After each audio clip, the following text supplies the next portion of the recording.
previous to this, I kind of, so now, back in the mountains, Cloud Forest, last of the Jaguar Corridor, Panama, foot of the volcano Baru, look it up. So actually the highest peak is probably a reference to, there is actually a passage I just happen to know in the Book of Mormon. Fun fact, from being around here, all these little fun facts. Says there's a point where these guys, these Mesoamerican ancients, were at a peak, and there's petroglyphs and walkers all over this area. But anyway, he was at a peak where you could see both oceans. Well, that's actually a real peak. It's Volcano Baru right here. So, and I've hiked it twice. And you can hike it. It's a fun hike. It's worth it. It's way worth it. You leave at like 1 in the morning or midnight. So by the time you get up there, you can see some stuff. Anyway, so I wanted to, as I was thinking of it, just go over the military chapter real quick. So I get to boot camp. I grew up with a really cowboy set of guys. I love those guys still. We all love each other. Anyway, I showed up to boot camp and I was like, man, me and 5 of my friends could take everybody, including everybody, right? Boom, boom, boom, get through that. It sucks, you gotta, all the shit you think it is, man. Boot camp. But I did well, 5-0 across the board. You can see in my military service jacket. I should have been notoriously promoted. They promoted some other fucking douchebag. He didn't have the same scores. And what I'm talking about is like inspections and fucking academic tests and everything. I aced all shit. They didn't notoriously advance me, so I went to A school E1. And then, so I went to A school, got to do some kickboxing over there. My A school was in Great Lakes. Oh, and let me tell you, like, boot camp was in December for us, DC, hard rate, right? And, when the wind would blow off the Great Lakes, whatever, that shit would come right through your bones, man. That shit is crazy cold. But I remember we used to like go into the mall and dress uniform. People would really catch an eye, right? When you're all clean cut and dress uniformed up and military out and fucking all that. And then,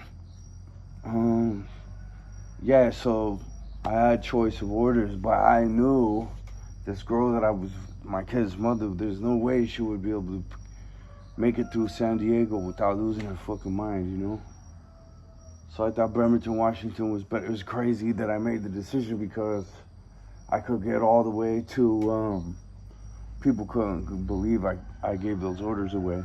What I'm talking about is I was the number 1 percentile graduating class of my A school as well. So they gave me choice of orders. So I took the Bremerton, Washington orders. They were carrier orders, and it was good. It was a good move because I didn't realize the kidnapping was gonna go on and all this shit, but we actually reported. My kid's mom, she took the kid and fucking ran to Virginia where her parents are, and after we deployed for 10 months to the Persian Gulf, that's where we returned to, was Virginia. So that worked out. Anyway, the kid would fucking give me $500 for those San Diego orders because his new wife's family was from there. So anyway, there we go. Boom, boom, boom. Off to the fucking Vincent. When you get, they send a letter to your parents. They send a letter to to the command that you're going to, that you were a top graduate of the class of X60. And so I went over there to the Vincent. They were happy to have me. As I said in the last chapter, they kind of save my butt right away, within 6 months, and work up deployments and preparing to go out to combat deployment.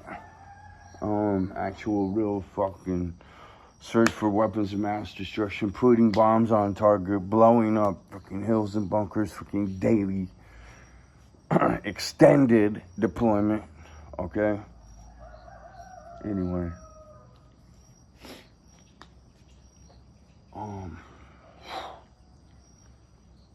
Which I almost missed ship's movements for, as I said. Like, it's just the sabotage is unreal. The kidnapping happened. My Jerry Springer mom called me during the deployment. Anyway, we get this shit. After my chain of command saved my butt, then comes this shady fucking Master Chief. Fuck, I can't even, the Jason Bourne syndrome. Once it's there, it like chases you. It chases your memories. You have to go through and inventory your memories constantly, because if you don't, you'll lose them. So Master Chief, I forget the fuck his name, but if I see him again, I'll beat the living fuck out of him. It's a small world, Anyway, this shady motherfucker. I mean, in the last 2 years, I was an instructor. I showed up. I checked my fucking team. I was the LPO, leading petty officer. I was in charge. I checked my team and I bounced. Nobody nobody fucking come in when you got class to teach for fucking, I don't care about the rest. We had shore duty. That's kind of, hey, it's what the LPO says, and I was him. And you know what I mean? By that, I was already a very cool leader. That's what I wish a lot of my daughter could understand. I was like, when I was 17, I was already considered an old schooler in the hood. People actually said that. That was actually a real conversation that I'm referring to.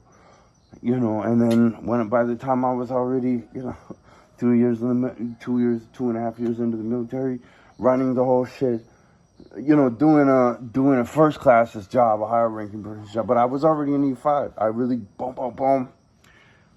gained a lot of rank fast. That's very rare. People couldn't believe that I was getting out. They were like, "You're getting out? That's crazy.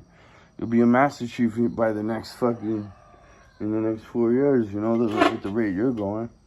But I was just, fuck all that, man. This is stupid bullshit right here. And I wouldn't have I built a fucking $1 million empire after that. I was right.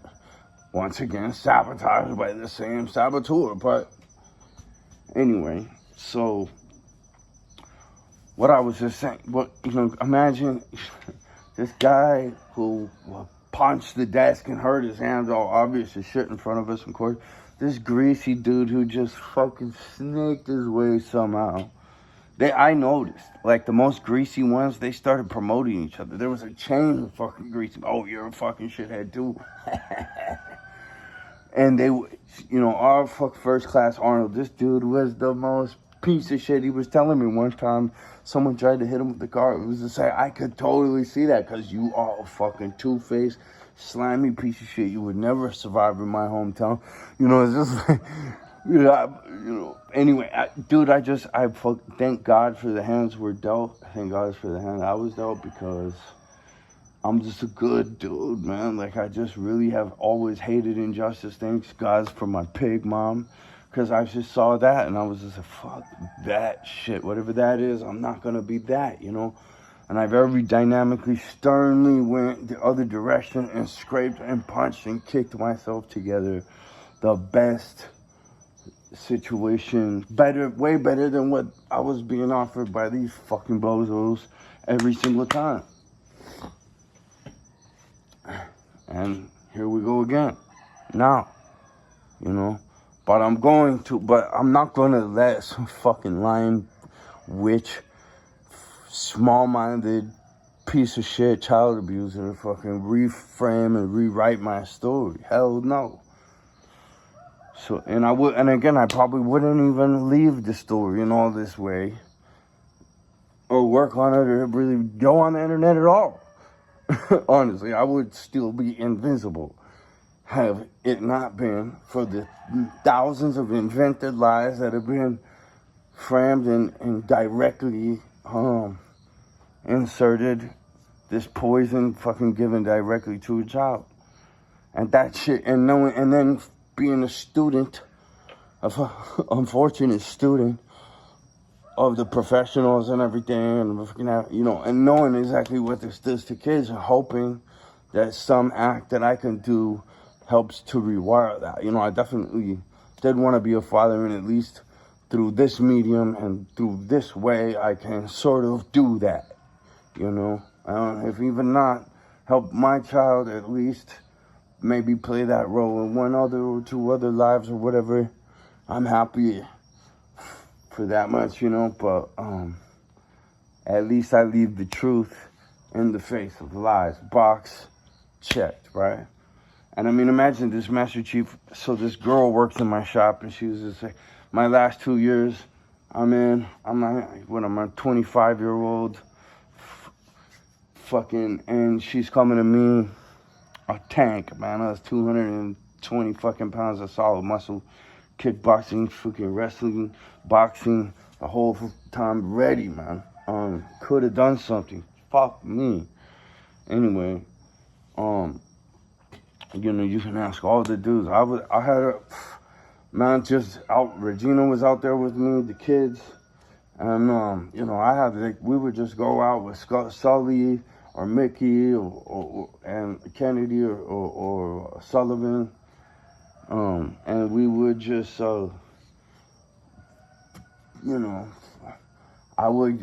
sometimes we would get into fights. I got, Mickey could tell you, Sully could tell you cards, Jimmy Carr could tell you that I was just like one-hitting quitting people. Alessandro Leal, I was a tough guy. But I was a stand-up guy, I was a protector guy, I've always been. Anyway,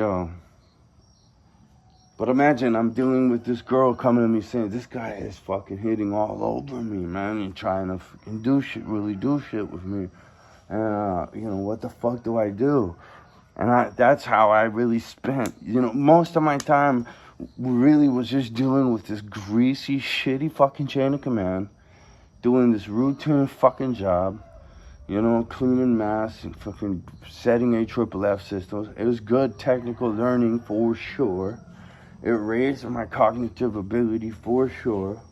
The discipline was good. It was a good experience. I mean, I can still remember sitting out on my own, just sort of in this meditative zone, doing some push-ups or whatever, and the coveralls on the back of the fantail with my headphones in, listening, watching the fighter jets come and land on the deck, listening to Creedence Clearwater Revival and a couple death metal tracks and whatever really eccentric greatness that I had in my excellent playlists, right? Hitting the gym, eating like a king. We had front of the line privileges being the emergency response team, so I could just eat whenever I wanted. All we did was train, me and Mickey Kennedy, every day, man. Me and him were just fucking huge and strong as shit. And the thing with him was he was drinking every Liberty. I wasn't a drinker. I've never really, I really love, enjoy the strictest discipline I can get my hands on, I really do. I like to just grip onto progressiveness and really sink all the way in with momentum into that zone where you're just constantly progressive. You're constantly in the lab. You're obsessed. When you go to bed, you're thinking, and when you wake up, it's just, you're not sleeping in. Your fucking eyes are open. You're getting back up and you're fucking applied to the mission. You're in the fucking task. And now that you get to set your own task and design what you want to do. But anyway, I was a real AJ squared away. I kept my shit right. Nobody could fuck with me, you know what I mean? I protected myself well. I did my shit. I knew my shit. You could talk to my Chief Foster, my immediate chief. Chief Foster, he'll tell you, I was at the top of my game in physical fitness and job fitness and all that kind of shit. I was getting into it with a few people because I don't like RAS. And there was a lot of that shit. And they hang out and they gain rank. And this is something else you need to know, right? There's a lot of shitty people up in those, top of the enlisted warrant officer. There's really a lot of shitty guys that just hung out, fucking Because they didn't, you know, and they got treated like shit. And they couldn't wait to fucking treat other people like shit. And there's just a lot of bad attitudes and slimy chains of command. It's really a great way to put it. Chains of, because the whole chain, there's just veins, huge, thick, salty fucking veins of these motherfuckers. That shit was miserable dealing with these fucking cocksuckers all the time. And why? I imagine it just being like working in a police department. You know what I mean? Just nothing but fucking pigs. Anyway. So I was happy to get away from that, and then I knocked it out of the park. All right, cool, so we're at 15 minutes. I gotta jump into my morning mastermind, as I do every day, and I show up to serve the guys, right? So, here we go.